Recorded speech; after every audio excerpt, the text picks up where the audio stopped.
हाँ जी प्यारे बच्चों, good morning, good afternoon and good evening. हाँ जी बच्चों, तो हम उम्मीद करते हैं कि आप सभी बच्चों की तैयारी बहुत अच्छे से चल रही होगी। जितने भी चैप्टर्स हमने इससे पहले करवाए हैं उन सभी चैप्टर्स को आपने रिवाइज किया होगा, उनकी प्रॉब्लम्स को भी की होंगी और वहाँ तक कोई डाउट नहीं आ रहा होगा। अभी बेटा कुछ बच्चों की डिमांड पे हमने इश्यू ऑफ शेयर कैपिटल के नाम से एक चैप्टर कवर करवाने का सोचा है और इस चैप्टर में हम क्या क्या कवर करेंगे वो बातें तो डिस्कस करने ही वाला हूँ। उससे पहले मैं कुछ बातें बता देता हूँ। बेटा ये इश्यू ऑफ शेयर्स जो है ये हमारे कंपनी अकाउंट्स का पार्ट है, कंपनी अकाउंट्स के अंदर आता है। और मैं आपको बता दूं ये बहुत ही इंपॉर्टेंट चैप्टर है क्योंकि यहाँ से एग्जामिनर आपके एग्जाम के अंदर एक प्रॉब्लम दे देता है हर बार।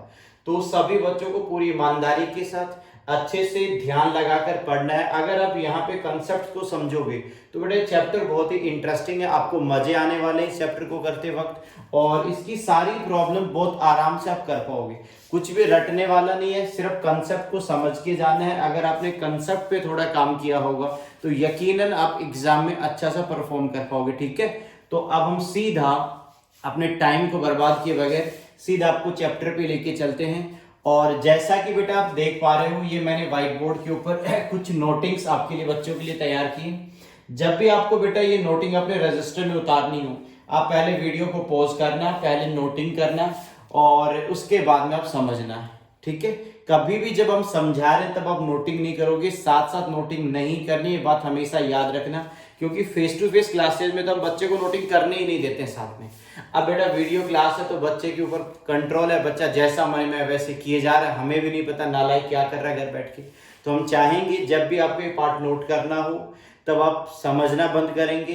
तो एक बार जब आपको नोटिंग करनी है वीडियो को आप रोकेंगे, उसके बाद नोट करना और उसके बाद में समझना स्टार्ट कर देना। ठीक है, चलो अब सीधा हम आपको चैप्टर पे लेके चलते हैं। वैसे तो ये चैप्टर जिन बच्चों ने कॉमर्स बैकग्राउंड से 11th 12th की क्लासेस की हैं वहां पे बेटा कहीं ना कहीं पे पढ़ा होगा, बट फिर भी बच्चे के यहाँ बहुत सारे डाउट्स रहते हैं कि सर वहां हमें अच्छे से समझ नहीं आया, क्या सर हमें यहाँ अच्छे से क्लियर हो जाएगा? बिल्कुल यकीनन आपको अच्छे से समझ में आएगा, बस सर तो आपको पूरा ध्यान यहीं पे रखना है। सबसे पहले बेटा चैप्टर का नाम है इश्यू ऑफ शेयर्स। जब भी बेटा इस चैप्टर की हम बात करते हैं तो मैं आपको एक बात बताता हूँ, सबसे पहला जो वर्ड आता है वो आता है ये शेयर। अब सर ये वर्ड क्या कहता है ये समझो पहले। यानी चैप्टर का नाम है इश्यू ऑफ शेयर्स, यानी हम यहां पर पढ़ने वाले हैं इश्यू ऑफ शेयर्स के बारे में।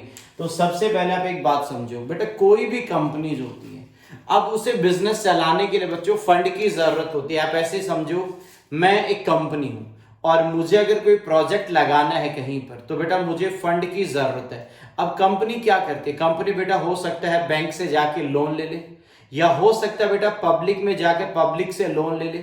जब कंपनी बेटा पब्लिक से लोन लेती है तो उसे नाम दे दिया जाता है डिवेंचर्स, और जब बैंक से लोन लेती है तो उसे नाम दे देते हैं लोन। एक तरीका और है, कंपनी बेटा पब्लिक में जाती है और पब्लिक को ये ऑफर देती है कि आप आओ और हमारी कंपनी के अंदर शेयर होल्डर बन जाओ, यानी आप आ जाओ, हम कंपनी के अंदर तुम्हें ऑनर बनाना चाहते हैं। और जब कंपनी इस तरीके की बात करती है कि हम तुम्हें ऑनर बनाना चाहते हैं और जब वो उसे ऑनर बनाने की बात करती है तो कंपनी कहती है कि आप हमें पैसे दो, बदले में हम आपको शेयर्स इश्यू करेंगे, यानी हम आपको शेयर कैपिटल देंगे जब आप हमें पैसे दोगे। और उस पैसे को बेटा कंपनी मार्केट में लगाती है और अपने बिजनेस को बढ़ाती है। चलो ठीक है सर, सबसे पहले बच्चे वर्ड आता है शेयर्स। तो आप ऐसे समझना, ध्यान से समझो सभी बच्चे। बेटा कोई भी कंपनी है उसके एग्जाम्पल के तौर पे आप ऐसे समझो, ये उस कंपनी की टोटल कैपिटल है 10 लाख, यानी उस कंपनी की कैपिटल की वैल्यू कितनी, जल्दी बोलो सर जी 10 लाख रुपए। अब मैं आपको एक बात बताता हूं, इस 10 लाख रुपए के अंदर आप ऐसे समझ लो 10,000 नंबर्स हैं, यानी 10,000 यूनिट है और एक यूनिट 100 रुपए की है।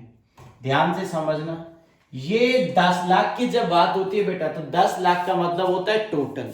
अब उस टोटल का एक छोटी वैल्यू, और उस छोटी वैल्यू को जैसे मैंने यहाँ पे कहा 100, इसका मतलब इस 10 लाख रुपए में 100 वाले कितने पार्ट हैं? 10,000।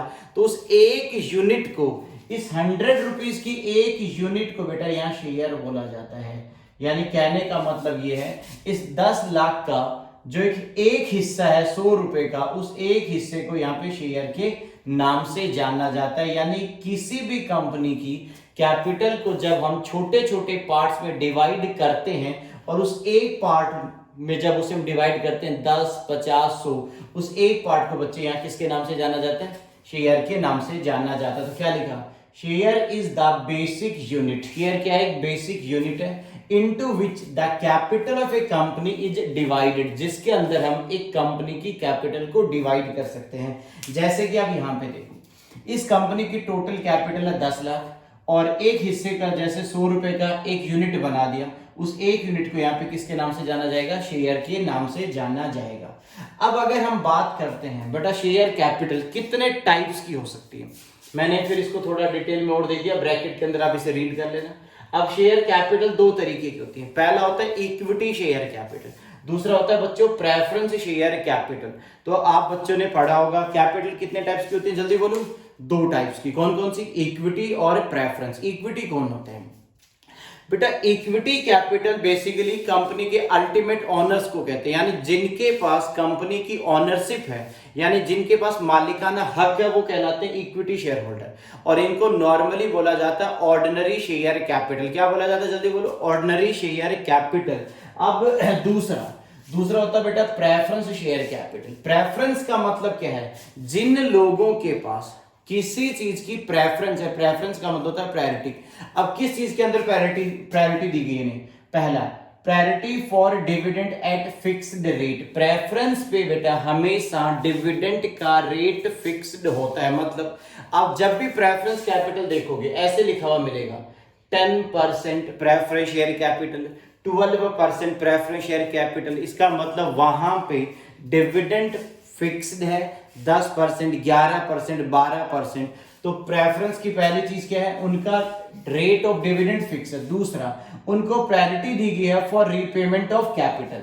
अगर कल को कंपनी बंद होती है, और कंपनी बंद होती है उस वक्त जब हम कैपिटल का रीपेमेंट स्टार्ट करेंगे, तो इक्विटी से पहले प्रेफरेंस वालों को पेमेंट किया जाएगा। यानी सबसे पहले किन्हें पे करेंगे?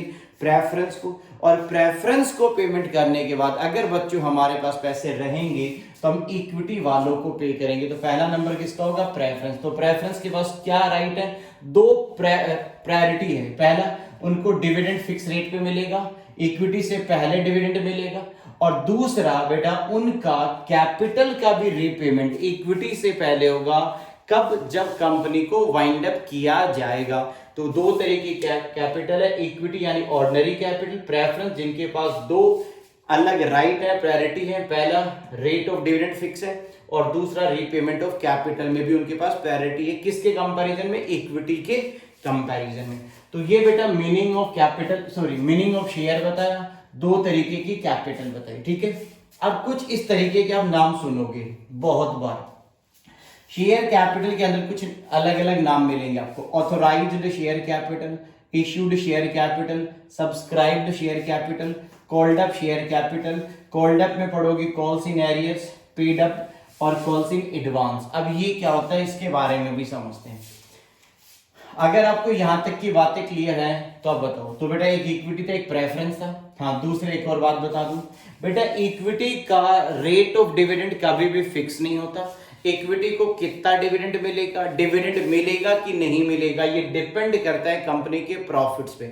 अगर करंट ईयर में प्रॉफिट ही नहीं हुए तो इक्विटी वालों को कोई डिविडेंड नहीं मिलेगा। अगर ज्यादा प्रॉफिट हुए तो ज्यादा डिविडेंड मिलेगा, और अगर कम प्रॉफिट हुए तो कम डिविडेंड मिलेगा। मैंने कहा ना बेटा, इक्विटी शेयर होल्डर कंपनी के अल्टीमेट मालिक होते हैं, और अल्टीमेट मालिक होने की वजह से इन्हें कितना डिविडेंड दिया जाएगा कि नहीं, ये सारी चीजें डिपेंड करती हैं कंपनी के प्रॉफिट्स के ऊपर। बट प्रेफरेंस को लेकर ऐसा कुछ भी नहीं है, उनको डिविडेंड फिक्स रेट पे मिलेगा और उनकी कैपिटल भी लिक्विडेशन के वक्त, कंपनी जब वाइंड अप होगी उस वक्त उन्हें कैपिटल भी पहले पे कर दी जाएगी।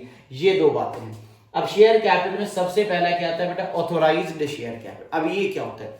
जब भी बच्चों कोई कंपनी बनाई जाती है तो हमें उस कंपनी की एक लिमिट फिक्स करवानी पड़ती है, यानी हम डिसाइड करवाते हैं कि हमारी कंपनी की ऑथोराइज्ड कैपिटल इतनी रहेगी। ऐसे समझो, जैसे मान लो एक कंपनी बनी और उस कंपनी ने अपने यहां पर कैपिटल क्लोज के अंदर फिक्स करवा दिया कि उसकी कैपिटल रहेगी ₹1 करोड़। कितने रुपए? 1 करोड़ रुपए उन्होंने फिक्स करवा दिया। इसका मतलब ये है कि company during the life time, यानी कंपनी अपनी लाइफ टाइम के दौरान 1 करोड़ रुपए तक की कैपिटल इशू कर सकती है। उन्होंने इसकी परमिशन ले रखी है। तो ऑथोराइज्ड कैपिटल का मतलब वो कैपिटल है जिसके बारे में हम आरओसी से बेटा परमिशन ले लेते हैं और इतने रुपए तक की कैपिटल हम इशू कर सकते हैं। हाँ, अब बच्चा कहता है कि सर मान लो अगर कल को कंपनी ने पहले 1 करोड़ की कैपिटल ऑथोराइज करवाई और कंपनी को कल को इच्छा कर गया कि हमें 2 करोड़ तक का इशू करना है, तो बेटा आपको इस ऑथोराइज्ड को एक्सीड करवाना पड़ेगा। एक एप्लीकेशन लगाकर आप इस कैपिटल को बढ़वा सकते हो। लेकिन मैं आपको एक बार कह रहा हूं कि ऑथोराइज्ड कैपिटल अगर 1 करोड़ है और आप 2 करोड़ का इश्यू करना चाहते हो तो पॉसिबल नहीं है। कब तक? जब तक अपनी ऑथोराइज्ड कैपिटल को इंक्रीज नहीं करवाओगे। तो ऑथोराइज कैपिटल का मतलब क्या है? ये वो कैपिटल है जो मैक्स टू मैक्स एक कंपनी इश्यू कर सकती है। अब ऑथोराइज कैपिटल मान लो 1 करोड़ रुपए। कितने रुपए? 1 करोड़ रुपए। अब उसमें से कंपनी ने डिसाइड कर लिया कि 50% इश्यू करना है। इश्यू करने का मतलब है वो पब्लिक से फंड रेज करना चाहती है और अपने शेयर्स देना चाहती है। तो ऑथोराइज्ड कैपिटल होगी 1 करोड़ रुपए बेटा।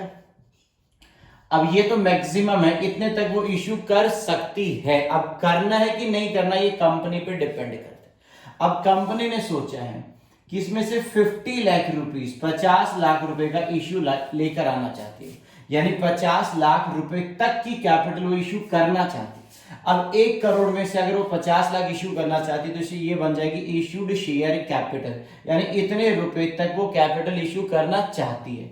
हाँ, अब ये कंपनी का इंटरेस्ट है कि वो 50 लाख तक इश्यू करने वाली है या 50 लाख का इश्यू लेकर आई। अब उसमें से बेटा पब्लिक जो है वो कितने शेयर खरीदती है या खरीद लिए, उसे कहते हैं सब्सक्राइब्ड शेयर कैपिटल। क्या कहते हैं? जल्दी बोलो।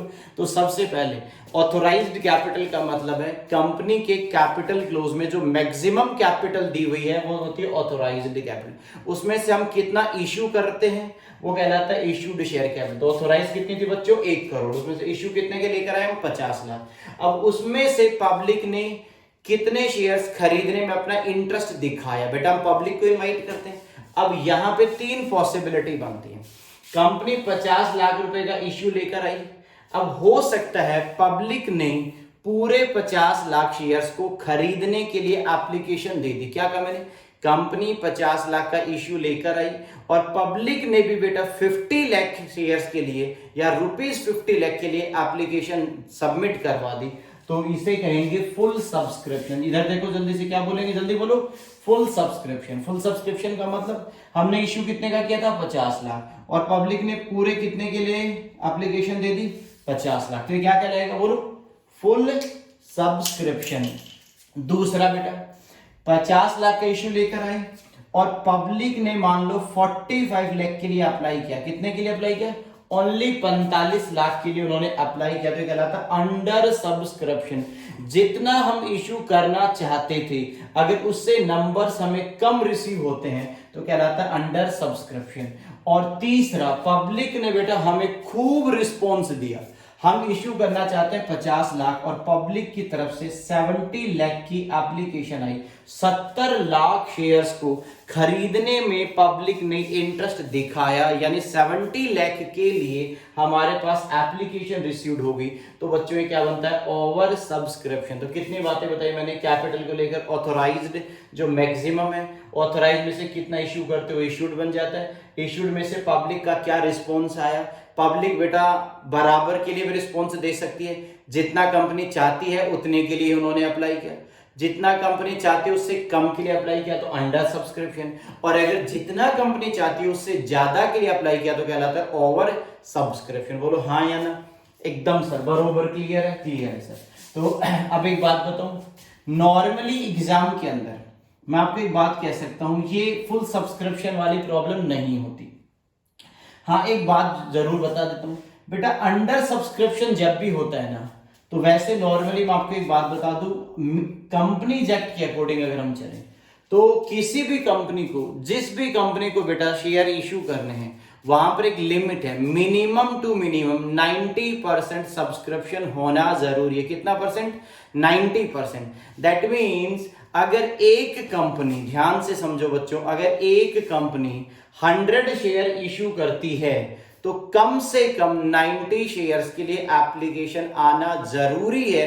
अगर पब्लिक ने बच्चों 90 शेयर्स के लिए अप्लाई नहीं किया और मान लो पब्लिक ने सिर्फ 80 शेयर्स के लिए अप्लाई किया, तो अब उन 80 शेयर्स को इश्यू नहीं कर सकते।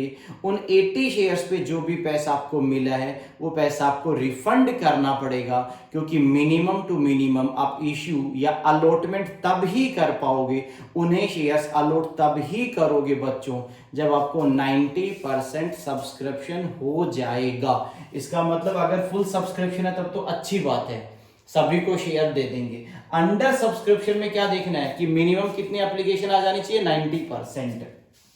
ओवर सब्सक्रिप्शन में क्या है? इश्यू करना चाहते हैं 50 लाख, लोगों से एप्लीकेशन आ गई 70 लाख की।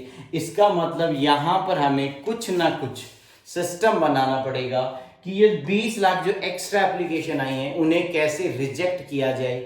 अब उसके लिए बहुत सारे सिस्टम है। एक लॉटरी सिस्टम चलता है, एक बेटा यहाँ पे चलता है प्रोराटा सिस्टम। जैसे ही मैंने प्रोराटा बोला आपके कान खड़े होंगे। क्यों सर? क्योंकि बेटा प्रोराटा ही एक ऐसा पॉइंट इस चैप्टर में जो आपको दिक्कत देगा। तो प्रोराटा के ऊपर हम पूरा डिटेल में समझेंगे, उस पर प्रॉब्लम्स भी करेंगे, आपको कोई डाउट नहीं आएगा। एक फुल सब्सक्रिप्शन, अंडर सब्सक्रिप्शन और ओवर सब्सक्रिप्शन। ये आ जाती है सब्सक्राइब्ड कैपिटल, कितना लोगों ने सब्सक्राइब कर लिया। हाँ, सब्सक्राइब करने के बाद अब कंपनी बेटा उनसे पैसे मांगती है, और जब वो पैसे मांगते तो उसे कहते हैं कॉल्ड अप कैपिटल। क्या कहते हैं? जल्दी बोलो। Called up capital. आप इधर ध्यान देना, एक कंपनी है, उसका मान लो बेटा एक शेयर है, उसकी फेस वैल्यू यानी नॉमिनल वैल्यू कितने रुपए बच्चों? मान लो 100 रुपीज, यानी एक शेयर की वैल्यू कितने? 100 रुपए। अब कंपनी ऐसे कर सकती है, अब समझना चाहिए आपको, उस 100 रुपीज को वो 3 अलग अलग पार्ट्स में रिसीव करती है। मान लो उन्होंने 20 रुपए एप्लीकेशन पे मांग लिए। जल्दी बोलो, कब मांगे? 20 रुपीज तब मांगे जब आप अप्लाई करते हो, तब आपको एप्लीकेशन के साथ 20 देना पड़ेगा। फिर उन्होंने डिसाइड कर लिया कि 30 रुपीज उन्हें अलॉटमेंट के वक्त देना पड़ेगा। जब हम आपको शेयर अलॉट करेंगे तब आप 30 रुपए और लाके देना। और फिर उन्होंने डिसाइड कर दिया कि लास्ट में एक फाइनल कॉल करेंगे हम आपसे, यानी लास्ट में 50 रुपए और मांगेंगे। वो कभी भी मांग सकती कंपनी। तो 20 रुपए एप्लीकेशन पे ले ली, 30 रुपए उन्होंने सोचा अलॉटमेंट पे लेने, और 50 रुपए फाइनल कॉल पे। तो कॉल्ड अप का मतलब है कि कंपनी ने कितने पैसे की डिमांड कर ली। मान लो अलॉटमेंट की बात कर रहे हैं तो यहां तक आ जाएगा कॉल्ड अप 50 रुपीज। अब उसमें क्या हो सकता है? अलग अलग तरीके के लोग हो सकते हैं। एक तो ध्यान से समझना, कुछ लोग तो ऐसे हो सकते हैं जिनसे हमने 50 रुपए मांगे और बहुत अच्छे बंदे हैं, उन्होंने बेटा पूरे 50 रुपए दे दिए, तो इसे कहते हैं पेड अप कैपिटल। तो कैपिटल पेड अप भी कितनी होगी? 50। कुछ ऐसे भी नालायक हो सकते हैं जिनसे हमने 50 मांगे और अभी तक 40 रुपए उन्होंने हमें पे किए। कितने रुपए पे किए? Only 40 rupees. तो जिन लोगों ने वो 10 रुपए पे नहीं किए, वो 10 रुपए कहलाएगा कॉल्सिंग एरियर्स। क्या कहलाएगा? कॉल्सिंग एरियर, यानी बकाया। बकाया कितना यहाँ पे? 10 रुपए। और कुछ ऐसे भी लोग हो सकते हैं जिनसे बेटा मांगे तो हमने 50 हैं और वो अगले 50 रुपए भी अभी पे कर देते हैं। वो कहते हैं कि अभी तक हमें 50 देने हैं, बट आज नहीं तो कल हमें बैलेंस 50 रुपीज भी देना पड़ेगा। और वो क्या करते हैं बेटा, इन्हीं 50 रुपए के साथ अपना फाइनल कॉल वाला पेमेंट भी कर देते हैं। तो इसे कहते हैं कॉल्स इन एडवांस। तो क्या कहा? मांगे कितने हैं, उसमें से जो नहीं मिला वो एरियर में चला जाएगा, बिना मांगे जो मिल गया वो कहलाता है एडवांस, और जो मांगे और मिल गए वो कहलाता है पेड अप। तो ये कुछ तरीके का बेटा इश्यू ऑफ शेयर के बारे में एक बेसिक बैकग्राउंड तैयार किया। सभी बच्चे इस पे एक नजर डालेंगे, फिर मैं दोबारा समझाऊंगा, फिर बच्चों में जर्नल एंट्री पे ट्रांसफर करूंगा। जल्दी से देखो यहां तक।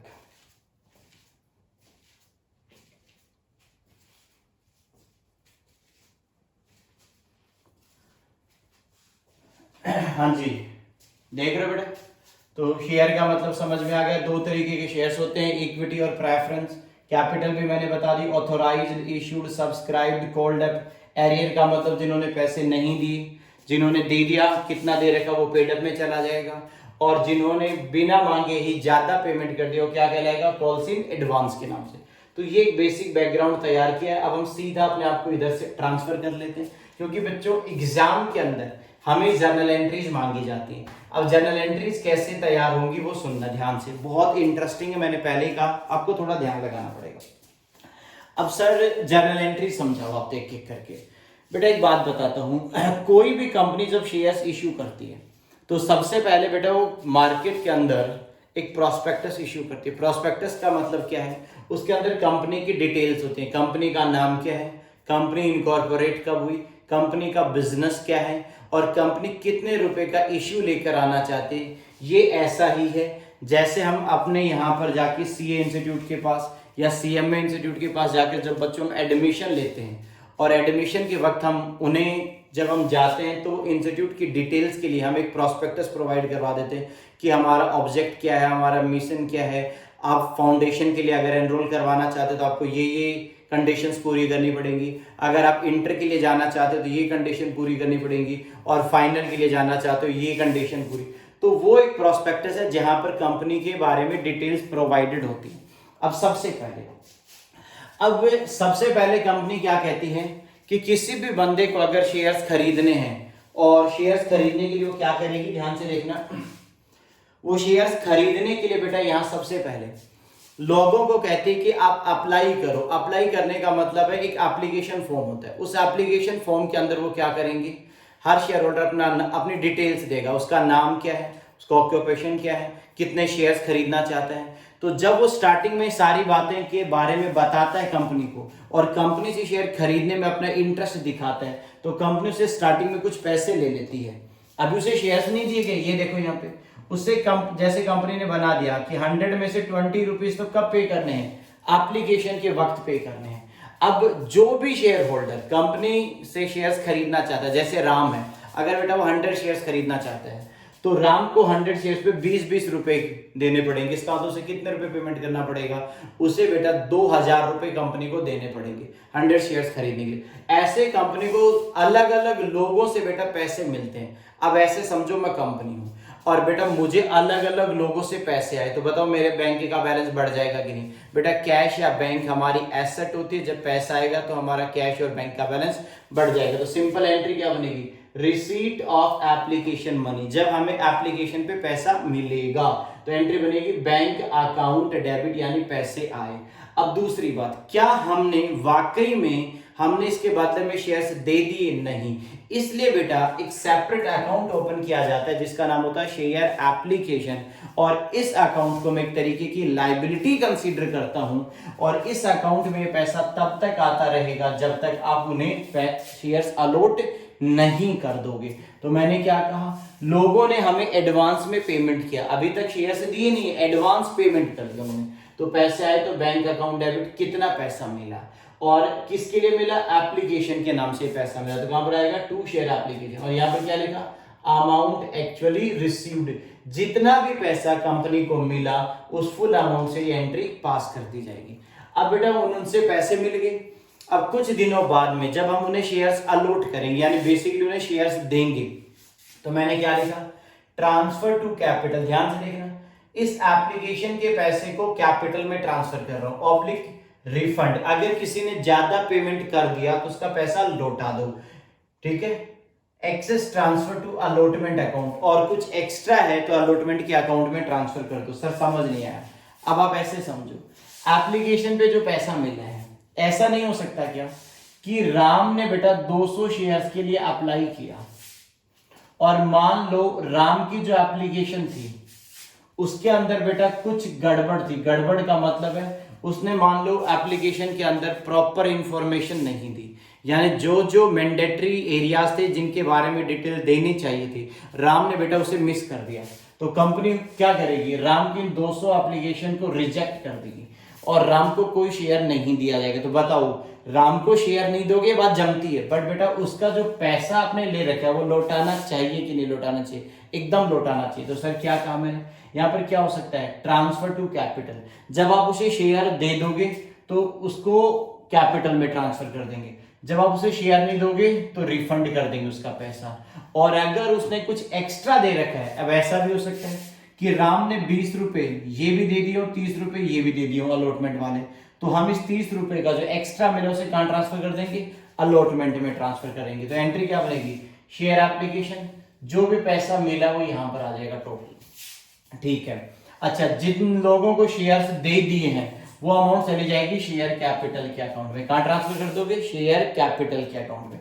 जिनको पैसे शेयर्स इश्यू नहीं किए, जिनके पैसे ही लौटाने पड़ेंगे, उसको ये बेटा यहाँ पर ले लेंगे टू बैंक, यानी जिनका पेमेंट ही वापस करना है। यहाँ पर बैंक आया था, अब बैंक वापस जाएगा तो क्रेडिट हो जाएगा टू बैंक अकाउंट, यानी रिफंड है।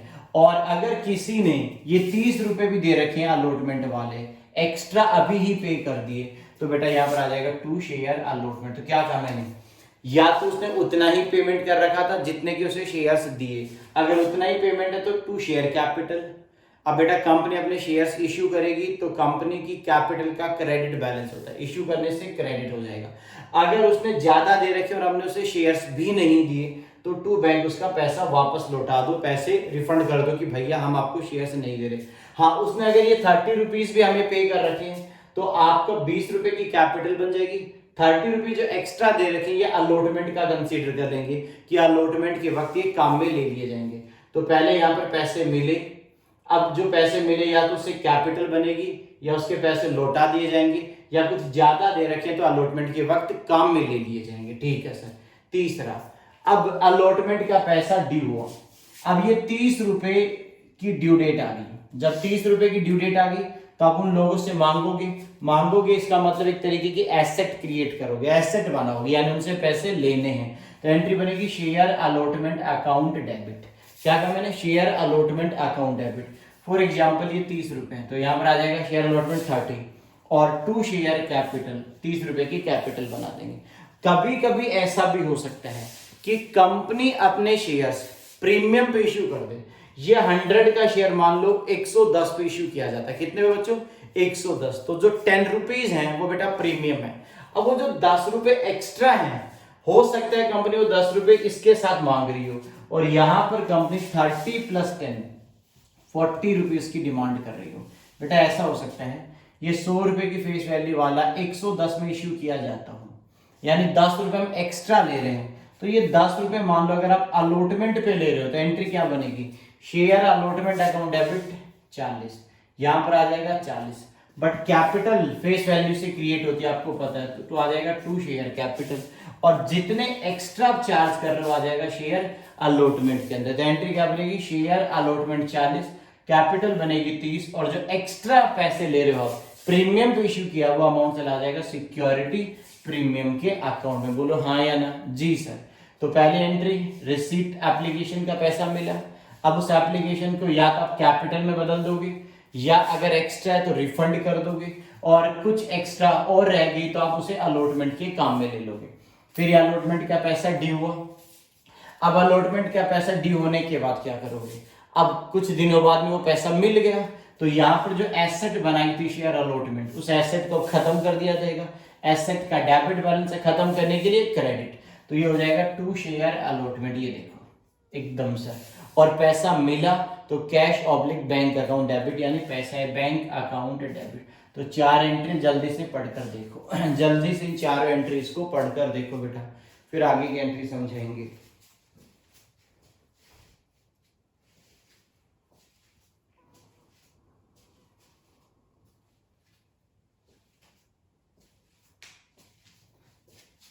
जी सर, देखा, हाँ जी। एप्लीकेशन पे पैसा मिला, उसको कैपिटल में कन्वर्ट किया, एक्स्ट्रा था तो रिफंड कर दिया या अलॉटमेंट के वक्त काम में ले लिया। अलॉटमेंट की अमाउंट ड्यू की तो share allotment account debit 40 with premium, capital में नॉमिनल वैल्यू जाएगी और जो प्रीमियम का पार्ट है वो यहाँ चला जाएगा। फिर अलॉटमेंट का पैसा मिला तो ये एसेट थी, पैसा मिलने से एसेट खत्म हो जाएगी, to share allotment account credit और टू बैंक अकाउंट डेबिट, पैसा आ गया। फिर क्या कहा, कॉल मनी ड्यू। हाँ, अब ऐसा भी हो सकता है कि आज 1 महीने बाद 2 महीने बाद जब आप इस 50 रुपए की डिमांड करोगे, बेटा मैंने कहा था ना इस 100 या 110 रुपए को आप अलग अलग पार्ट्स में लेते हो। 20 रुपए एप्लीकेशन पे ले लिए, 30 या 40 रुपए अलॉटमेंट पे ले लिए, और कुछ बचा हुआ पार्ट आप कोई भी बाद में आप पैसा लेते हो, तो बाद में जो पैसा लेते हो अलॉटमेंट के बाद उसे बोला जाता है कॉल्स। अब कॉल्स अलग अलग होती हैं, पहली कॉल, दूसरी कॉल, तीसरी कॉल, फाइनल कॉल, कुछ भी नाम हो सकता है। तो मैंने क्या लिखा, कॉल मनी ड्यू।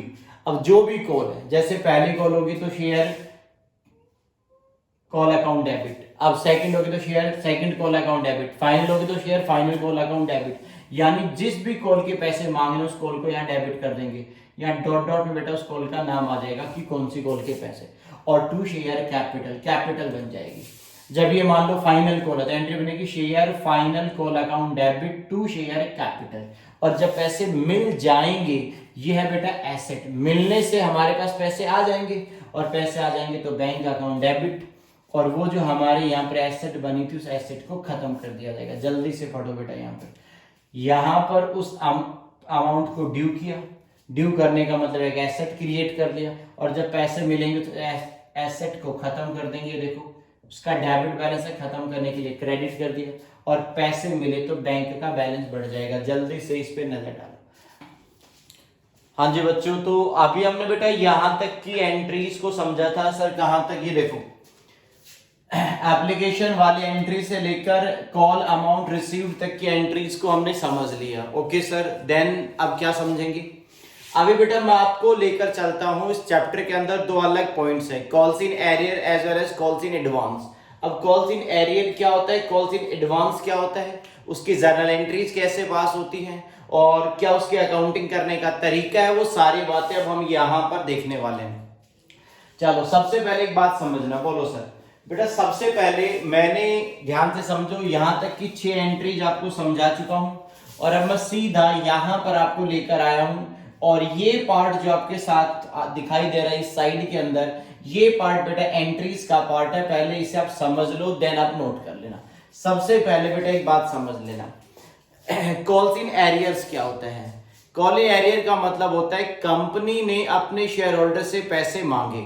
जैसे बेटा मान लो आप सारे बच्चे जितने भी इस क्लासरूम के अंदर बैठे हो, आप सारे बच्चों से मैंने 5-5 रुपए मांगे, यानी मैंने शेयर्स पे 5 रुपीज की कॉल ड्यू की, और इसमें से कुछ लोग, कुछ बच्चे यानी कुछ शेयर होल्डर ऐसे हैं जिन्होंने पूरे 5 रुपए दे दिए, कुछ ऐसे लोग हैं जिन्होंने 3-3 रुपए पे कर रखे हैं, यानी टोटल सभी शेयर होल्डर को कितना पे करना था, पर शेयर 5 रुपए पे करना था। कुछ लोगों ने तो पूरे 5 रुपए पे कर दिए। अब जिन लोगों ने पूरे 5 रुपए पे कर दिए, उन्होंने अपना कोई भी बैलेंस बकाया नहीं छोड़ा, बट कुछ ऐसे भी शेयर होल्डर्स हैं जिन्होंने सिर्फ 3 रुपए अभी तक पे किए, यानी 2 रुपए अभी भी कंपनी, बताओ उनके मांगती है या नहीं मांगती? जिन लोगों के, यानी जिन शेयर होल्डर से पूरा पैसा नहीं मिला, जिनके पास अभी भी बैलेंस ड्यू पड़ा हुआ है, उसे कहते हैं कॉल्स इन एरियर्स। एरियर का मतलब है बच्चों बकाया, और एडवांस का मतलब क्या है? आप ऐसे समझो, एक कंपनी का एक शेयर है 10 रुपए का, उस 10 रुपए में बच्चे ऐसे समझना 3 टुकड़ों में 10 रुपए मांगे जाते हैं। कंपनी ने कहा कि 2 रुपए आपको एप्लीकेशन पे देने हैं, 5 रुपए बच्चों आपको अलॉटमेंट पे देने हैं, और 3 रुपए की उन्होंने एक फाइनल कॉल बना दी, यानी 2 रुपए एप्लीकेशन पे करो, 5 रुपए तुम्हें अलॉटमेंट पे देने हैं, और 3 रुपए बेटा आपको फाइनल कॉल के वक्त देने हैं। तो आप ऐसे समझो, चाहे वो कोई भी शेयर होल्डर हो, सबने 2-2 रुपए पे कर रखे होंगे। जब हमने 5 रुपए मांगे, तो जिन लोगों ने 5 रुपए नहीं दिए, जिन्होंने नहीं पे किया, उनके लिए आ जाता है कॉल्स इन एरियर्स। क्या आ जाता है, जल्दी बोलो? Calls in arrear. जिनसे पैसे मांगे गए हैं बट बेटा जिन्होंने पेमेंट नहीं किया, वो कहलाएगा कॉल्स इन एरियर्स। बोलो हाँ या ना? एकदम सर समझ आ गया। दूसरा, जब बेटा कंपनी ने 5 रुपए मांगे, तो कुछ ऐसे शेयर होल्डर्स भी हैं जिन्होंने कंपनी को 5 रुपए तो दिए ही दिए, और साथ में ये 3 रुपए जो फ्यूचर में मांगे जाने हैं, यानी ये 3 रुपए कंपनी आज नहीं तो कल परसों कभी ना कभी लेने वाली है, और वो शेयर होल्डर क्या कहता है कि इस 5 रुपए के साथ साथ ये 3 रुपए भी आप आज ही हमसे ले लो, और आप फ्यूचर में दोबारा हमसे पैसे नहीं मांगना। जब बेटा अलॉटमेंट के वक्त कोई भी शेयर होल्डर नेक्स्ट कॉल का पेमेंट कर देता है या फ्यूचर के अमाउंट पे कर देता है, तो उसे कहते हैं कॉल्स इन एडवांस, यानी जिन्होंने टाइम से पहले कंपनी को पे कर दिया तो बनेगा कॉल्स इन एडवांस, और जिन्होंने नालायकों ने टाइम पे भी पेमेंट नहीं किया वो क्या कहलाएगा, कॉल्स इन एरियर। क्या कहलाएगा बेटा, जल्दी बोलो, कॉल्स इन एरियर कहलाएगा। ठीक है, अब सवाल ये खड़ा होता है कि दो लोग हैं, कुछ ऐसे लोग जो टाइम से पहले पे कर रखे हैं और कुछ ऐसे लोग जो टाइम पे भी पे नहीं कर रहे। तो कंपनीज एक्ट के अंदर बेटा एक टेबल दी हुई है, टेबल यानी कंपनीज एक्ट के अंदर एक टेबल है, टेबल एफ, और उस टेबल एफ के अंदर उन्होंने ये कहा कि अगर एरियर का पैसा है तो कंपनी अपने उन शेयर होल्डर से वो डिले कर रहे हैं पेमेंट के अंदर, तो अगर कंपनी चाहे तो उनसे इंटरेस्ट रिकवर कर सकती है। यानी अगर शेयर होल्डर पेमेंट नहीं कर रहा है तो कंपनी उनसे इंटरेस्ट ले सकती है, तो उसे कहते हैं interest on calls in arrear. तो मैंने क्या लिखा, interest on calls in arrear. Companies act के उस टेबल एफ के अंदर लिखा हुआ है कि मैक्सिमम 10% चार्ज किया जा सकता है। बोलो जल्दी से, कितना चार्ज किया जा सकता है बच्चों, 10% पर एनम इंटरेस्ट चार्ज किया जा सकता है। अब उसने जितने भी दिन का डिले किया है, 3 महीने, 4 महीने, 5 महीने, 3-4 महीने के लिए हम 10% की रेट से उस पर इंटरेस्ट चार्ज कर सकते हैं। और दूसरा, आपको सभी को पता है बेटा, कंपनीज एक्ट किसका फेवर ज्यादा करता है, कंपनीज एक्ट हमेशा बेटा भोली भाली जनता यानी शेयर होल्डर के फेवर में डिसीजन देता है। और अगर बोला कि कॉल्स इन एडवांस है, कंपनी को अगर पैसा पहले मिल गया ड्यू डेट से पहले, तो एडवांस पे भी बोला इंटरेस्ट तो बनना चाहिए, और एडवांस को लेकर उन्होंने बेटा 12% का रेट प्रेस्क्राइब करवा दिया। तो जल्दी से बोलो, एडवांस पे कितना रेट है बेटा, 12%, और एरियर पे कितना परसेंटेज है सर, 10%। ये दोनों रेट कहां पर गिवन है बेटा, हमारे टेबल एफ के अंदर गिवन है। तो ये छोटा सा पॉइंट मैंने आपको बता दिया, एरियर पे कितना और एडवांस पे कितना। अब एक बात समझाते हैं बेटा, ध्यान से आराम से समझना।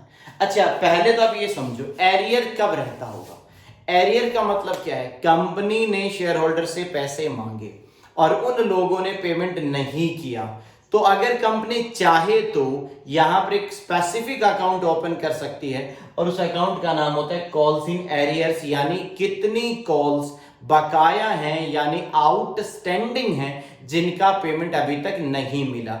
इस बात को समझाने के लिए बेटा ध्यान देना, कॉल्स इन एरियर का मैंने एक अलग से हेडिंग बनाया और उसमें मैंने बच्चों 3 जर्नल एंट्रीज आपके लिए नोट की। फिर कॉल्स इन एडवांस को अलग से समझेंगे, 4 जर्नल एंट्रीज की। बहुत आराम इत्मीनान से आपको समझना चाहिए। बोलो सर, अब मैं आपको इस बात को समझाने के लिए एक एग्जाम्पल बनाता हूं। बताइए सर, आप कैसे बातें कर रहे हो। ये देखो, आप ऐसे समझो, हमें 10 रुपए थे, 10 रुपए में 2 रुपए एप्लीकेशन के हो गए और 5 रुपए अलॉटमेंट। आप ऐसे समझ लो कि हमें अलॉटमेंट पे उनसे 50,000 रुपीज लेने थे। कितने रुपए लेने थे, जल्दी बोलो बेटा, 50,000 रुपए लेने थे। तो एंट्री क्या बनती, एंट्री बनने वाली थी share allotment account debit 50,000। That means कि हमें 50,000 रुपए लेने हैं फॉर शेयर कैपिटल। एक बार मान लो सिक्योरिटी प्रीमियम नहीं है बेटा, एक बार मानने में क्या जा रहा है, प्लीज ध्यान से देखो।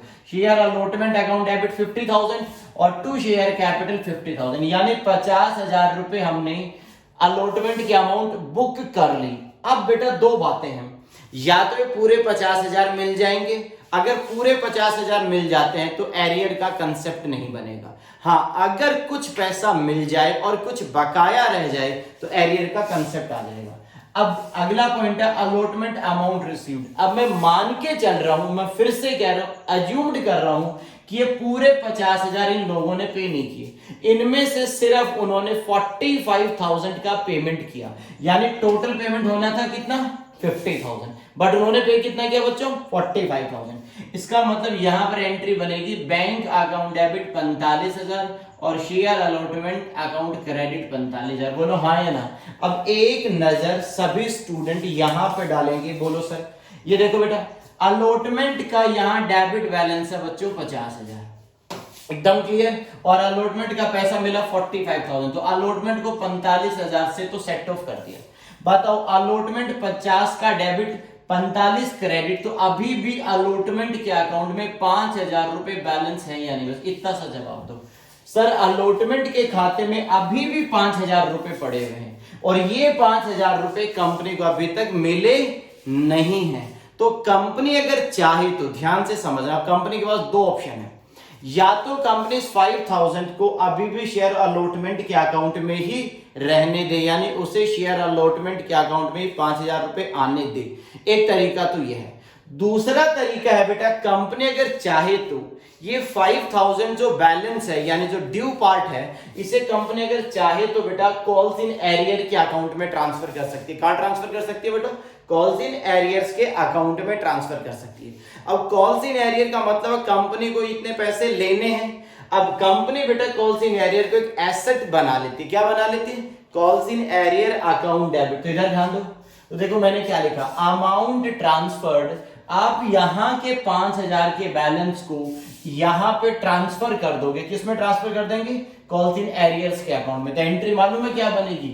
एंट्री बहुत आसान है, ये देखो बेटा, calls in arrears account debit, एक नया खाता खुलेगा और कॉल्स इन एरियर में बच्चों यहां पर आ जाएगा 5,000 रुपए। हाँ, ये पैसा आपने कहां से ट्रांसफर किया? सर जी हमने अलॉटमेंट वाले अकाउंट से ट्रांसफर किया। अलॉटमेंट के अकाउंट का कौन सा बैलेंस था? Debit balance. जब उसमें से अमाउंट ट्रांसफर करोगे तो बैलेंस खत्म हो जाएगा। उसका डेबिट बैलेंस था, खत्म करने के लिए बच्चों क्या करेंगे? क्रेडिट कर देंगे। तो एंट्री बन के जल्दी से देखो, calls in arrear account debit 5,000 और हम कहेंगे अलॉटमेंट के 5,000 रुपए नहीं मिले थे। क्लियर? ऐसे ही ऐसा भी हो सकता है कि अलॉटमेंट के अलावा हमने पहली कॉल या फाइनल कॉल के पैसे मांगे और उन्होंने पेमेंट नहीं किया। जैसे बेटा आपने कॉल अमाउंट ड्यू की, ये है 40,000 रुपए, यानी आपको कॉल्स के रिगार्ड में 40,000 आने चाहिए थे, बट आपको मान लो सिर्फ 30,000 ही मिले। ऐसा पॉसिबल है? इसका मतलब 10,000 अभी भी बकाया रह गए। एरियर रहेगा ना बेटा कॉल्स के रिगार्ड में। तो शेयर कॉल्स अकाउंट डेबिट 40 और क्रेडिट हुआ 30। तो अभी भी कॉल्स के अकाउंट में कितना बैलेंस है? 10,000। हम चाहें तो उसे एरियर में ट्रांसफर कर सकते हैं। तो कॉल्स इन एरियर का टोटल हो जाएगा 15,000, जिसमें से 5,000 अलॉटमेंट वाला है और 10,000 कॉल्स के रिगार्ड में। बोलो हाँ या ना? तो आप अगर चाहो तो अलॉटमेंट का पैसा बकाया है तो कॉल्स इन एरियर में ट्रांसफर कर सकते हो।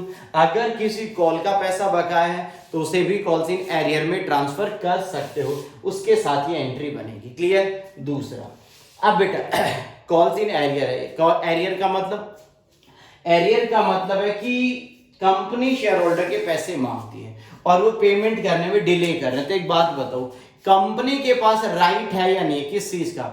कि कंपनी उन शेयर होल्डर के डिले करने की वजह से उनसे कुछ इंटरेस्ट चार्ज करे। कंपनी के पास बेटा पावर है, उनसे इंटरेस्ट चार्ज कर सकती है। अगर इंटरेस्ट चार्ज करेगी दैट मींस कंपनी को इंटरेस्ट मिलेगा, यानी इंटरेस्ट आएगा।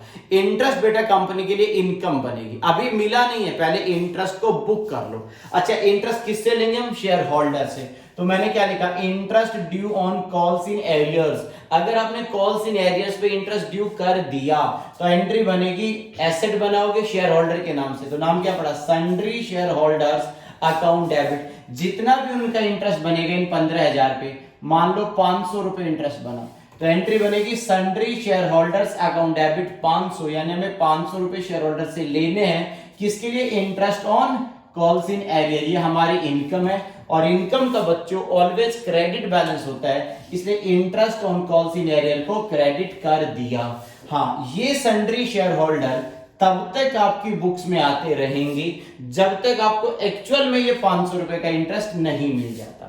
और जब बेटा आपको ये पैसा मिल जाएगा इंटरेस्ट वाला, तो आप एंट्री बनाओगे bank account debit to sundry share holders 500 रुपए। बोलो हाँ या ना? अब स्टूडेंट के एक डाउट आ जाता है। तो पहले एंट्री हमने एरियर के अकाउंट में पैसा ट्रांसफर किया, फिर उस पर इंटरेस्ट ड्यू किया, फिर इंटरेस्ट मिलने की एंट्री। अब स्टूडेंट कहता है कि सर ये 15,000 मिलेंगे कि नहीं मिलेंगे? अरे ये कैसी बातें कर रहे हो, ये बिल्कुल मिलेंगे सर, आपने तो एंट्री नहीं की। एंट्री करने की क्या जरूरत है, डायरेक्ट समझ लो। जब ये 15,000 रुपए मिल जाएंगे तो ये एरियर का अकाउंट हमारी बुक से खत्म हो जाएगा। दोबारा समझना, मैंने कहा जब ये 15,000 हमें एक्चुअल में रिसीव हो जाएंगे तो कॉल्स इन एरियर का हमारी बुक्स में कोई यूज नहीं होगा। और जैसे ये पैसे मिलेंगे एक सिंपल एंट्री पास कर दी जाएगी, bank account debit 15,000 to calls in arrear account 15,000 रुपए। बोलो हाँ या ना? वो एंट्री कब पास होंगे, जब आपको एरियर का वो पैसा मिल जाएगा। तो एक एंट्री बनेगी bank account debit to calls in arrears account credit. बोलो हाँ या ना। जी सर। स्टूडेंट कहता है कि सर ये इंटरेस्ट आपकी इनकम है। हाँ वो तो है।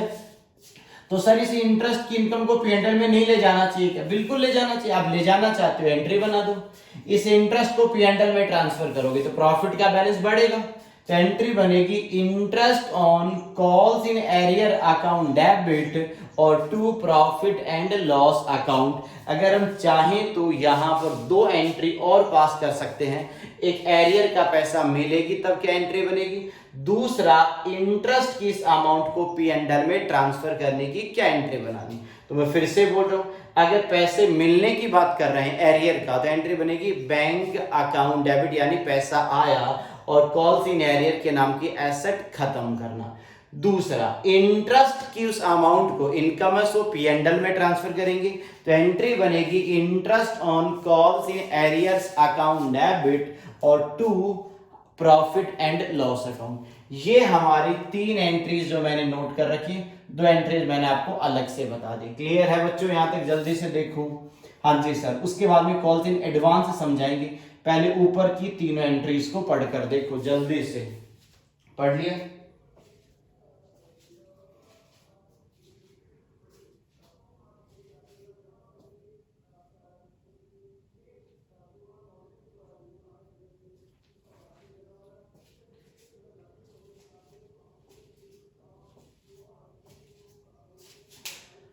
ठीक है बच्चों। एक होता है कॉल्स इन एडवांस, जैसे एरियर होता है वैसे ही एडवांस। अब एडवांस में क्या होता है?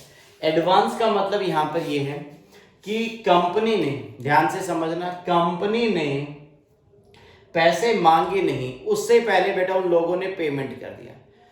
अब बेटा अगर कंपनी ने शेयर होल्डर से पैसे नहीं मांगे और उससे पहले उन्होंने अगली कॉल का पेमेंट कर दिया तो बेटा ये तो एक तरीके का एडवांस मिल गया।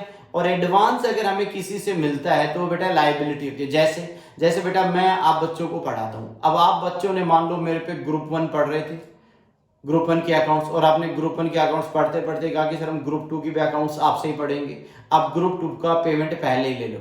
बेटा मैं अगर पैसे आपसे पहले ले लेता हूं तो ये मेरी लायबिलिटी, क्योंकि मैंने अभी तक आपको सर्विसेज डिलीवर नहीं की, मैंने अभी तक आपको पढ़ाया नहीं है, तो जब तक मैं नहीं पढ़ाऊंगा तब तक वो मेरे लिए एक लायबिलिटी कंसीडर की जाएगी। ठीक है यहां तक? अच्छा, कॉल्स इन एडवांस में जब आपको एडवांस मिलेगा तो पहली बात, मिलेगा का मतलब है पैसे आए होंगे, तो पैसे आए तो बैंक का बैलेंस बढ़ जाएगा। तो व्हेन अमाउंट रिसीव्ड, तो bank account debit to calls in advance account, यानी ध्यान से समझना, जब पैसे मिले तो एंट्री बनी और ये बेटा आपकी एक लायबिलिटी बुक हो जाएगी और ये लायबिलिटी तब तक आती रहेगी जब तक ये जो एडवांस मिला है इसकी ड्यू डेट नहीं आ जाती। अभी समझा देंगे, दोबारा से समझो बेटा। मैंने ऐसे कहा था अभी एक एग्जांपल में कि एक कंपनी के एक शेयर 10 रुपए का है, 2 रुपए एप्लीकेशन पे लिए गए, 5 रुपए अलॉटमेंट पे लेने हैं और 3 रुपए फाइनल कॉल पे लेने हैं। कंपनी ने जब 5 रुपए का अलॉटमेंट का पैसा मांगा तो एक बंदा है, एक शेयर होल्डर है राम, वो बेटा फाइनल कॉल का 3 रुपए भी पे कर देता है। यानी राम पेमेंट करने आया 8 रुपए। मैंने राम से पूछा कि भैया तुमसे 5 रुपए मांगे गए हैं, तुम 3 रुपए क्यों पे कर रहे हो, एक्स्ट्रा क्यों पे कर रहे हो? राम कह रहा है कि सर आप आज नहीं तो कल, 1 महीने बाद, 2 महीने बाद, 3 महीने बाद, कभी ना कभी तो आप 3 रुपए की डिमांड करोगे कि नहीं करोगे? मैंने बोला बिल्कुल करेंगे। तो राम कह रहा है कि सर वो 3 रुपए में बाद में पे करूंगा, इससे अच्छा मैं आपको आज ही पे करना चाहता हूं। इसका मतलब उन्होंने बेटा मुझे टाइम से पहले पेमेंट कर दिया। दैट मीन्स ये कहलाता है कॉल्स इन एडवांस। टाइम से पहले अगर आपको पैसा मिल जाता है तो अगर बेटा पैसे मिले तो एंट्री बनेगी बैंक अकाउंट डेबिट आ जाएगा टू कॉल्स इन एडवांस। अब ये टाइम से पहले मिला सो ये हमारी लायबिलिटी है, बुक्स में आती रहेगी। ये लायबिलिटी तब तक आती रहेगी, तब तक आती रहेगी जब तक बेटा वो 3 रुपए की जो फाइनल कॉल की ड्यू डेट नहीं आएगी। 1 महीने बाद जब कंपनी फाइनल कॉल मांगेगी सभी शेयर होल्डर से, तब जिन लोगों से 3 रुपए एक्स्ट्रा मिले हुए हैं उन लोगों के 3 रुपए को अब एडजस्ट कर दिया जाएगा। तो मैंने क्या एंट्री लिखी, कॉल्स इन एडवांस एडजस्टेड, ये तब एडजस्ट होगा जब उन 3 रुपए की ड्यू डेट आ जाएगी। तो ये बेटा कॉल्स इन एडवांस लायबिलिटी थी, लायबिलिटी तब तक थी जब तक ड्यू डेट नहीं आई, और जैसे ही ड्यू डेट आएगी बुक से लायबिलिटी खत्म हो जाएगी। लायबिलिटी का बेटा क्रेडिट बैलेंस है, खत्म करने के लिए बच्चों डेबिट किया जाएगा। तो एंट्री बनेगी calls in advance account debit, इस अकाउंट को यहाँ पे डेबिट कर देंगे। और ये 3 रुपए किसके रिगार्ड में था, पहली कॉल के रिगार्ड में, दूसरी तीसरी, 2 पर्टिकुलर कॉल का नाम आ जाएगा। जैसे फाइनल कॉल था तो एंट्री बन जाएगी calls in advance account debit की, एडवांस के 3 रुपए एडजस्ट कर दिए गए टू फाइनल कॉल अकाउंट। बोलो क्लियर है। तो पहले एडवांस मिलने की एंट्री, फिर उस एडवांस को एडजस्ट किया जाएगा जब उसकी ड्यू डेट आएगी। हाँ, जैसे बेटा एरियर पे इंटरेस्ट लिया जाता है ऐसे ही एडवांस पे इंटरेस्ट दिया जाता है। एडवांस पे इंटरेस्ट का रेट है 12%। जब एरियर पे इंटरेस्ट बुक किया था तो मैंने इनकम माना था, और जब एडवांस पे इंटरेस्ट बुक करूंगा तो मैं उसे एक्सपेंस कंसीडर करूंगा। तो मैंने देखो क्या लिखा, इंटरेस्ट पेबल, पेबल यानी पे करना पड़ेगा ऑन कॉल्स इन एडवांस, हमें कॉल्स इन एडवांस पे इंटरेस्ट देना पड़ेगा। ये हमारी लायबिलिटी, अभी तक हमने पे नहीं किया, लायबिलिटी है। हम एक एक्सपेंस बुक करेंगे, और जब बेटा हम एक्सपेंस बुक करेंगे, एक्सपेंस का ऑलवेज डेबिट बैलेंस होता है, तो एंट्री क्या बनेगी, वहां इंटरेस्ट इनकम थी, एरियर पे इंटरेस्ट इनकम, तो एडवांस पे इंटरेस्ट खर्चा। तो interest on calls in advance account debit, इसे मैं एक तरीके का एक्सपेंस कंसीडर कर लूंगा, क्योंकि हमें इंटरेस्ट देना पड़ेगा। और हमें किनको देना पड़ेगा, अपने सन्ड्री शेयर होल्डर्स को, और सन्ड्री शेयर होल्डर्स के नाम से बच्चों एक लायबिलिटी बना लूंगा। ये लायबिलिटी बुक में तब तक आती रहेगी जब तक हम एडवांस का इंटरेस्ट एक्चुअल में पे नहीं कर देते।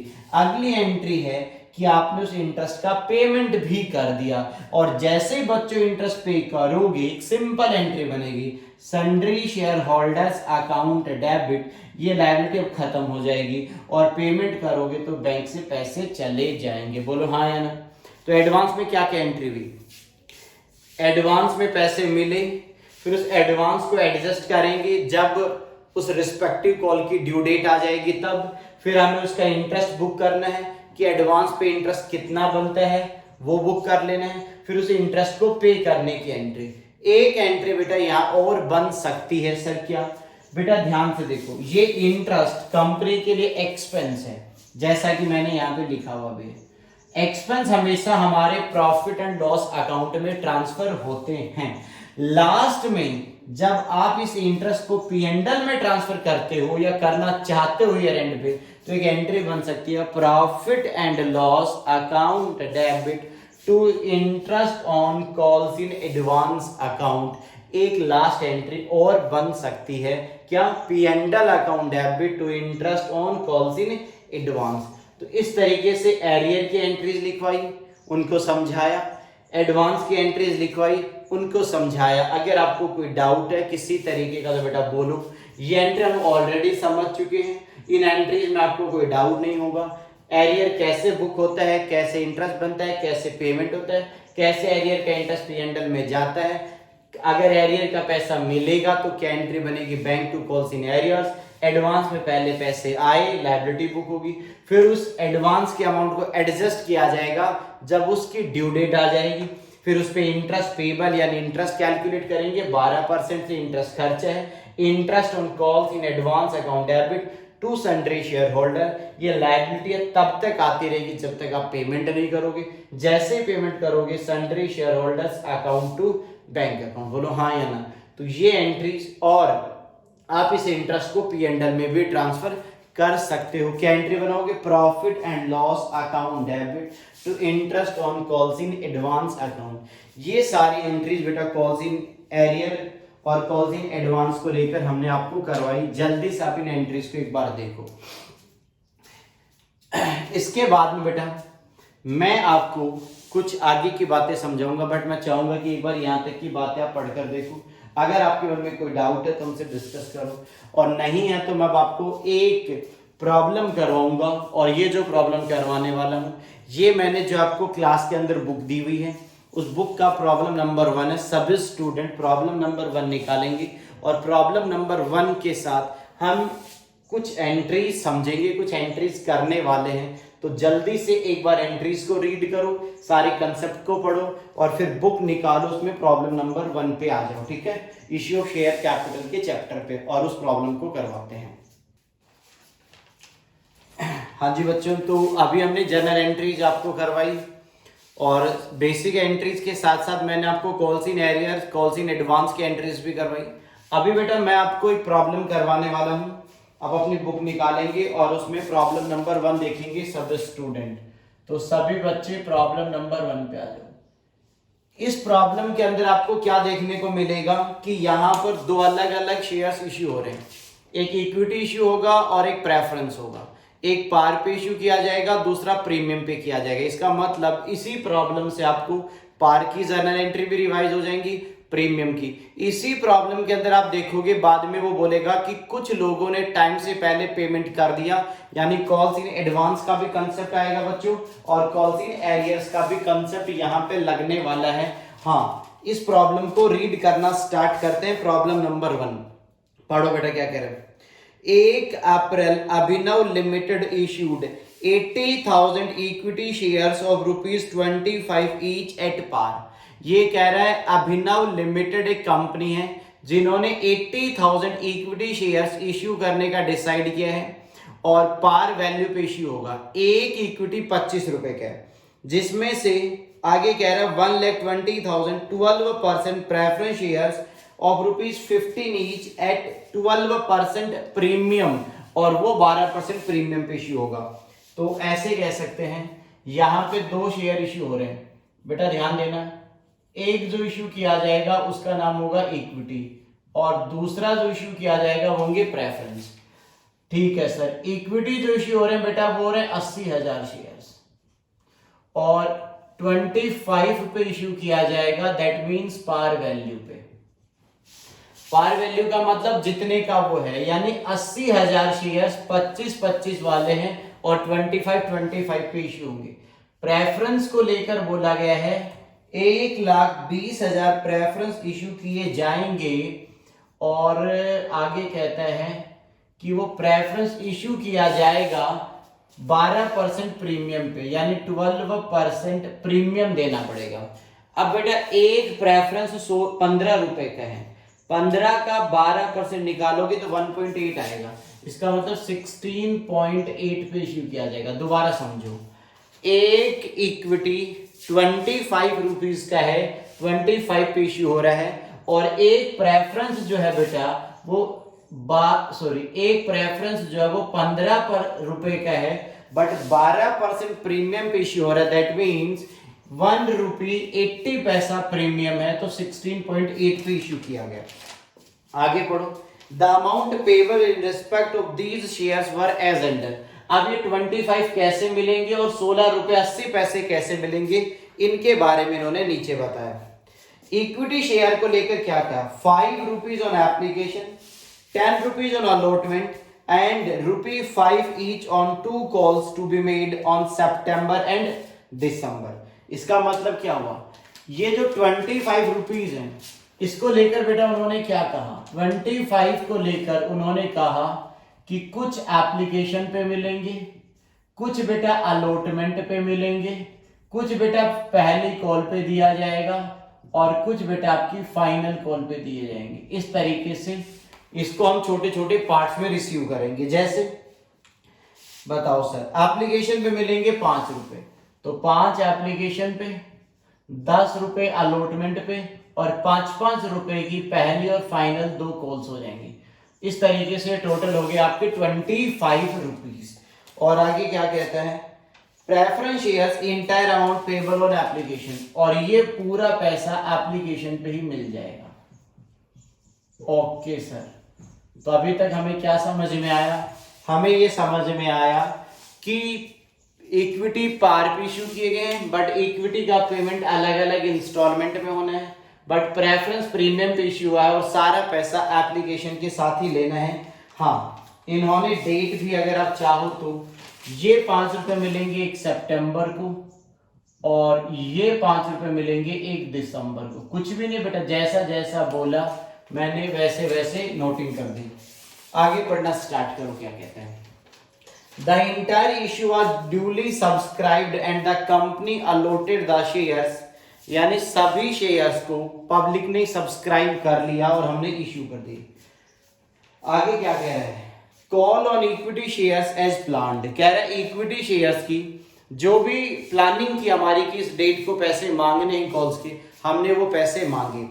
एन एप्लीकेंट, एक एप्लीकेंट है बेटा जिसने अप्लाई कर रखा है, for 1000 equity shares paid the entire amount due from him at the allotment stage itself, यानी एक बंदा है जिसने 1000 शेयर्स खरीद रखे हैं कंपनी के, वो बेटा ध्यान से समझना अलॉटमेंट के वक्त ही, अलॉटमेंट के वक्त ही आगे के पैसे भी दे देता। आगे के पैसे का मतलब है ये 5 रुपए और ये 5 रुपए, वो 10 रुपए अपने और जो बाद में उसे पे करने थे उसने अलॉटमेंट के वक्त पे ही पे कर दिया। इसका मतलब बेटा ये कहलाएगा कॉल्स इन एडवांस, यानी उसने टाइम से पहले ही पेमेंट कर दिया। आगे क्या कह रहे हैं, the other amount due on calls was received promptly except from holders of 1500 shares in respect of first call and from holder of 3500 shares in respect of the second call। क्या कह रहे हैं, कह रहा है सभी लोगों ने पैसे दे दिए। जब पहली कॉल मांगने गए थे तो 1500 शेयर्स पे पहली कॉल नहीं मिली, और जब सेकंड कॉल मांगने गए तो 3500 लोगों ने गड़बड़ कर दी। इसका मतलब 1500 शेयर्स पे पैसे नहीं मिले, तो हम इसे नाम दे देंगे कॉल्स इन एरियर्स का। और जब फाइनल कॉल मांगेंगे या सेकंड कॉल मांगेंगे और जब 3500 शेयर्स पे पैसे नहीं मिलेंगे तो उसे नाम दे दिया जाएगा कॉल्स इन एरियर्स का। तो यहाँ पर कॉल्स इन एरियर्स भी है, कॉल्स इन एडवांस भी है, और नॉर्मल ये प्रॉब्लम है। क्लियर, तो आपको ये समझ आ गया होगा कैसे करना है। आप मेरे साथ साथ देखेंगे सभी स्टूडेंट जल्दी से। जी सर, तो बेटा सबसे पहली एंट्री बहुत आसान है, कैलकुलेटर निकालेंगे सभी स्टूडेंट और कैलकुलेटर को काम में लेंगे और साथ साथ एंट्रीज पास करवाएंगे। सबसे पहले इक्विटी पे तो अभी 5 रुपए ही मिलेंगे, अभी देख लो एक बार। तो यहां पर एंट्री बनेगी बैंक अकाउंट डेबिट, और यहां पर आएगा to equity share, equity share application account, क्या आएगा इक्विटी शेयर एप्लीकेशन। फिर आएगा to 12% preference share application and allotment, क्योंकि उनके अलॉटमेंट का भी पैसा मिल गया, अलॉटमेंट अकाउंट। तो इक्विटी पे कितना मिला होगा, इक्विटी पे मिला होगा इन 80,000 शेयर्स पे 5-5 रुपए, तो यहां पर आ जाएगा 80,000 इंटू में 5, और यहां पर इन पे पूरा मिल गया होगा 1,20,000 शेयर्स, और पूरे 16 रुपए 80 पैसे एक साथ लेने। 16 रुपए 80 पैसे कैसे आए, 15 रुपए का शेयर था, 12% प्रीमियम, 15 का 12% निकालोगे तो 1.8 आएगा। उसी के बेसिस पे ये अमाउंट कैलकुलेट कर दी मैंने, ठीक है। तो ये हो जाएगा 80,000 इंटू में 5, ये हो जाएगा बच्चों यहाँ 4 लाख रुपए। ओके सर, और ये हो जाएगा 1,20,000 इंटू 16.8, जो हो जाएगा 2016,000 और प्लस 4 लाख, ये हो जाएगा 24,16,000। ये पहली एंट्री है, बोलो समझ आया कि नहीं आया। पहले एंट्री में इक्विटी का पैसा मिला और प्रेफरेंस के अलॉटमेंट यानी पूरे पेमेंट हमें रिसीव हो गया। यहां तक क्लियर हो गया, तो आगे की बात करते हैं। अब बेटा इसे कैपिटल में कन्वर्ट कर देते हैं। जी सर, जब आप इसे कैपिटल में बदलोगे तो एंट्री देखो क्या बनेगी, एंट्री बनेगी equity share application account debit, ये हो जाएगा 4 लाख रुपए से, और 12% preference shares application and allotment. अभी ये वाले अमाउंट डेबिट हो जाएंगे ना बेटा, अलॉटमेंट अकाउंट डेबिट 2016,000। फिर आ जाएगा इक्विटी शेयर कैपिटल, तो इक्विटी कैपिटल तो बन जाएगी 4 लाख की। 12% प्रेफरेंस शेयर कैपिटल बनेगी 15 रुपए से, 1,20,000 इंटू में 15, तो ये हो जाएगा आई थिंक 16 लाख रुपए। कैलकुलेशन करके देख लो बेटा, ये हो जाएगा बेटा 1,20,000 इंटू में 15, ये हो जाएगा सर गलत लिख दिया आपने 18 लाख, सॉरी बच्चों, ये 18 लाख हो जाएगा। और 1 रुपया 80 पैसे के हिसाब से सिक्योरिटी प्रीमियम बनेगा 1,20,000 1.8 के अकॉर्डिंग। तो 1,20,000 इंटू में 1.8 तो आ जाता है आपका 2,16,000। ये आपकी एक एंट्री बननी थी, बोलो हाँ या ना। पहले एंट्री में पैसे मिले, उसको हमने कैपिटल में कन्वर्ट कर दिया। जल्दी से इस पर नजर डालो, एकदम ठीक है सर। अब सीधा सा कंसेप्ट है, प्रेफरेंस के बाकी कोई एंट्री नहीं बनेगी। क्यों? क्योंकि प्रेफरेंस का सारा पैसा हमें मिल चुका है, पूरे 16 रुपए 80 पैसे हमें रिसीव हो चुके, फर्दर एंट्री करने की जरूरत नहीं। बट अब बेटा पैसा ड्यू होगा अलॉटमेंट का इक्विटी पे, तो अगली एंट्री बनेगी इक्विटी शेयर्स के रिगार्ड में। तो एंट्री क्या बनेगी? Share allotment account debit. क्या बनेगा जल्दी बोलो? Equity share allotment account debit. तो एंट्री बनेगी equity share allotment account debit और to equity share capital account. ये बनेगा 80,000 और मल्टीप्लाइड हो जाएगा आपके 10 रुपीज से, ये हो जाएगा 8 लाख रुपए। बोलो हाँ या ना, एकदम ठीक है सर। यहां तक कि तीनों एंट्रीज को बेटा पढ़कर देखो, कोई डाउट है तीनों एंट्रीज में तो बोलो। जल्दी से तीनों एंट्रीज को देखो बेटा, और कोई डाउट नहीं है तो हम आगे बढ़ते हैं।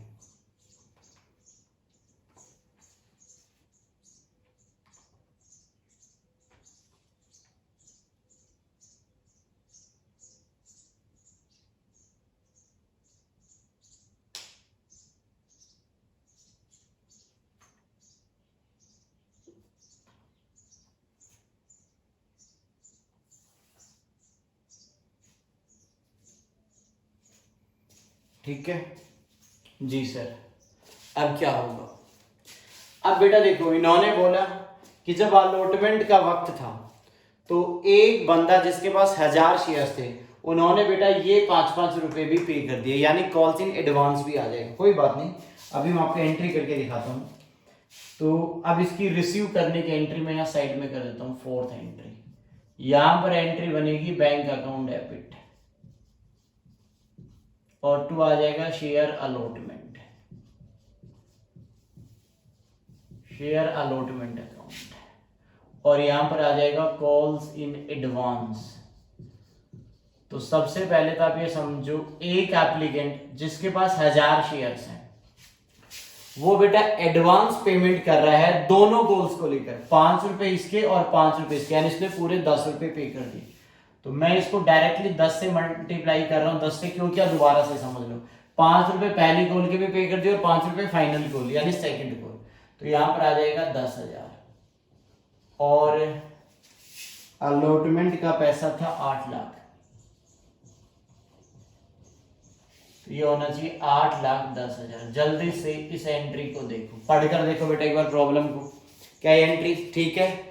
तो बैंक में आ जाएंगे 8,10,000, टू शेयर अलॉटमेंट में आ जाएंगे 8 लाख रुपए और टू कॉल्स इन एडवांस में आ जाएंगे बेटा 10,000 रुपए। ठीक है सर, ये अलॉटमेंट की अमाउंट ड्यू हुई, अलॉटमेंट का पैसा मिल गया। अब 5th एंट्री बनेगी बेटा पहली कॉल ड्यू करने की, ये वाला। जब पहली कॉल की अमाउंट ड्यू करोगे तब क्या एंट्री बनेगी? तो एंट्री बहुत सिंपल है। जब हम पैसे ड्यू करेंगे तो एंट्री बनेगी,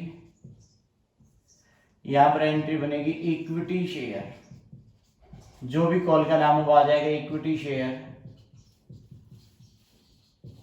पहली कॉल अकाउंट डेबिट और टू इक्विटी शेयर कैपिटल। तो ये हो जाएगा 80,000 इंटू 5, ये हो जाएगा 4 लाख रुपए। तो 4 लाख रुपए से ही हो जाएगा।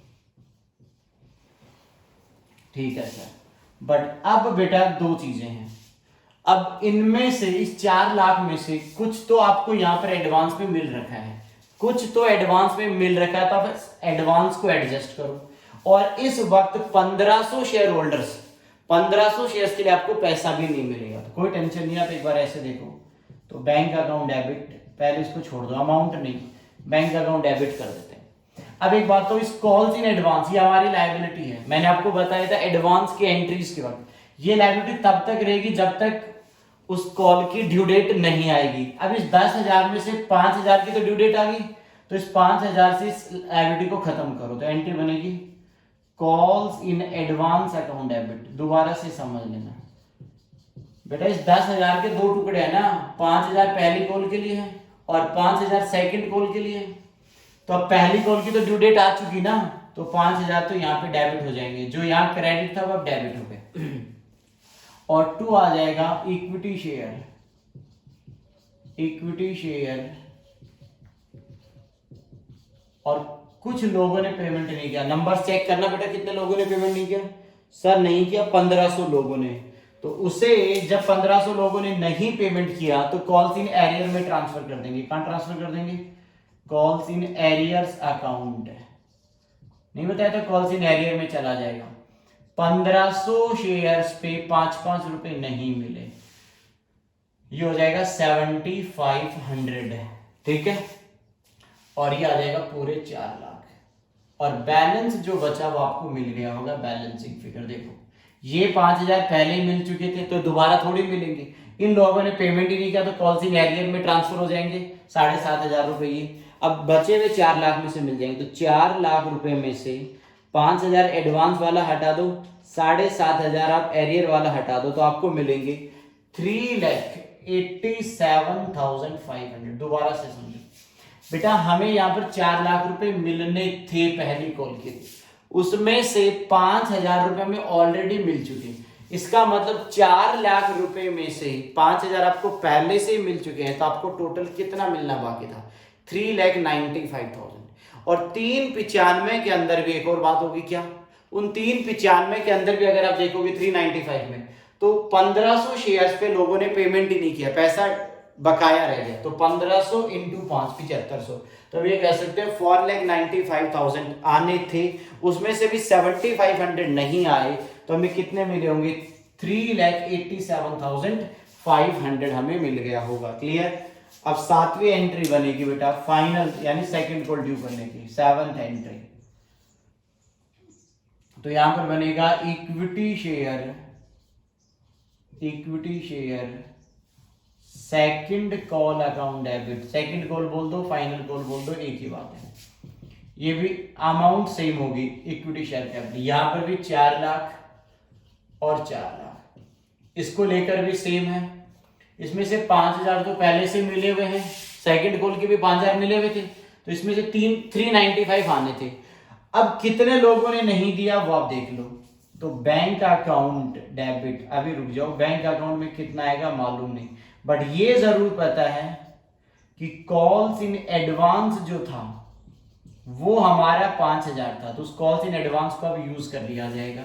और कुछ लोगों ने पैसे दिए भी नहीं, तो कॉल्स इन एरियर्स अकाउंट आ जाएगा, calls in arrear account debit. हाँ, अब ये एरियर में कितना आएगा वो यहां से देखो, यहाँ पे शायद 3,500 शेयर्स के पेमेंट नहीं हुआ, 3,500 शेयर्स पे पैसे नहीं मिले, तो ये बकाया रहेगा। तो 3,500 इंटू में 5, तो 17,500 आपको मिले ही नहीं, 5,000 आपको पहले से मिल चुके थे। और यहां पर आ जाएगा equity share second call account, और ये आ गया 4। अब आप बैलेंस देख लो कितना बचा हुआ है, वो आपको मिल जाएगा। तो हमें यहां पर मिलेगा बेटा 3,77,500, 3,77,500। तो आपने क्या देखा, एक बार मैं दोबारा से बता देता हूं। ये 8 जर्नल एंट्रीज यहां बनने वाली थी। ये पहली एंट्री में हमें इक्विटी का 5 रुपए मिला, प्रेफरेंस के पूरे पैसे मिले, फिर हमने इसको कैपिटल में कन्वर्ट कर दिया, तो इक्विटी शेयर कैपिटल बनी, प्रेफरेंस शेयर कैपिटल बनी, प्रीमियम में ट्रांसफर हो गया। अलॉटमेंट बेटा प्रेफरेंस पे तो कुछ है ही नहीं, फुल अमाउंट एक साथ मिल चुकी। हाँ, इक्विटी पे हम 10 रुपए अलॉटमेंट के मांगेंगे। अलॉटमेंट के वक्त ही एक एप्लीकेंट ऐसा है, एक बंदा जिसने 5 रुपए ये और 5 रुपए ये 10 रुपए एक साथ पे कर दिया, यानी एडवांस। तो हमें ज्यादा मिल जाएंगे, मिलने चाहिए थे 8 लाख, बट उस बंदे ने 5 + 5 10 रुपए एक शेयर पे, 1000 पे 10,000 एक्स्ट्रा पे कर दिया, तो bank 8,10,000, to share allotment 8 lakh, to calls in advance, ये आपकी एक लायबिलिटी बुक होगी। जैसे जैसे कॉल्स की ड्यू डेट आएगी ये लायबिलिटी खत्म होती चली जाएगी। फिर पहली कॉल ड्यू हुई, तो पहली कॉल ड्यू हुई तो इसमें से 5,000 रुपए खत्म कर देंगे, तो बैंक आ जाएगा, कॉल्स इन एडवांस 5,000 की यूज हो जाएगी, 1500 शेयर पे पैसे मिले ही नहीं, to equity share first call, balancing figure हमें मिल गया होगा। ऐसे ही फाइनल कॉल ड्यू होगी, equity share second call account debit to equity share capital, ठीक है। इस बार क्या होगा, 5,000 तो पहले से मिल चुके हैं, वो कॉल्स इन एडवांस यूज हो जाएगा। 3500 शेयर्स पे हमें पैसे मिले ही नहीं, यानी एक एसेट बना दो अलग अलग नाम से, कॉल्स इन एरियर्स अकाउंट, 35 × 5 यानी 17,500, टोटल हमें 4 लाख मिलने चाहिए थे, जिसमें से 5,000 ऑलरेडी मिल चुके थे, तो हमें मिलने चाहिए थे 3,95,000। उसमें से भी कुछ लोगों ने गड़बड़ कर दी, पेमेंट ही नहीं किया। ऐसे कितने लोग हैं, 17,500 रुपए नहीं मिले, तो कितने मिले होंगे, बैलेंसिंग फिगर आ जाएगी बैंक के नाम से 3,77,500। इस तरीके से पहली प्रॉब्लम हमने कंप्लीट करवाई, बहुत सिंपल प्रॉब्लम थी, आराम से देखो, कोई डाउट है तो जल्दी से बोलो। बेटा देखो यहाँ 10,000 जो मिले थे, 5,000 पहली कॉल पे यूज हो गए, 5,000 सेकंड कॉल पे यूज हो गए। पहली कॉल पे 1500 शेयर्स पे पैसे नहीं आए, तो कॉल्स इन एरियर के नाम से एक एसेट बन जाएगी, और सेकंड कॉल पे बेटा 3500 शेयर्स पे पैसे नहीं आए, तो कॉल्स इन एरियर्स के नाम से एसेट बन जाएगी। हाँ, जो बैलेंस है वो हमें मिल गया होगा, तो यहाँ पे 387,500 मिला या 3,77,500 मिला। इस तरीके से टोटल 8 जर्नल एंट्रीज के साथ ये पहली प्रॉब्लम खत्म होगी। इसमें कोई डाउट है तो जल्दी से देखो, और डाउट नहीं है तो हम थोड़ा आगे बढ़ेंगे। आगे कैसे बढ़ेंगे उसके लिए मैं आपको एक नया कंसेप्ट करवाऊंगा, उसके बाद में हम आगे बढ़ेंगे। जल्दी से एक बार यहां तक का सॉल्यूशन देखो।